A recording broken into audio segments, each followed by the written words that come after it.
All right, thanks for that, Stephen. Well, we're starting to get more information on what unfolded after 7 people were found dead in rural Oklahoma. It happened in Henrietta, about 90 miles west of Fort Smith. Now, investigators say it's being considered a murder-suicide. The 6 victims range in ages from 13 to 35, and it's believed that 39-year-old Jesse McFadden shot and killed them before turning the gun on himself.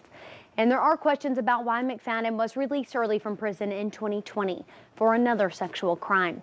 Now, he was supposed to go to trial on another rape case the day that the murders took place. Reagan Ledbetter has more.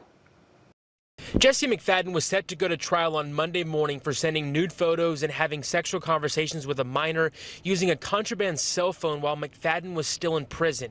But McFadden never showed up to court. Once we knew that he had failed to appear and the Amber Alert had been issued, I was in immediate contact with my victim and informing her so she could take whatever precautions she needed to take. Muskogee County District Attorney Larry Edwards says he had McFadden's case ready to go Sunday night and was ready to start trial, but says McFadden started messaging the victim in the case using a false name, then sent a selfie of himself to the victim. In looking back at those text messages, she did send me those. They're tragic. Let's just say that. They're tragic. And he more or less blames her for what he did.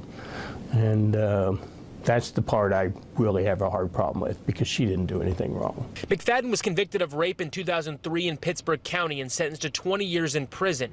He was released after serving just under 17 years in 2020 because of the way DOC calculates time.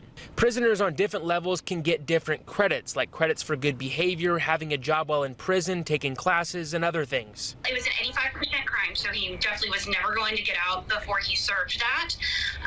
But through his programs that he took and the level that he was a level 4, which means he obtained credits at like 45 days per month. DOC says McFadden wasn't released early, but instead his sentence was considered served, which means he wasn't released on probation and didn't have to report to DOC when he was released.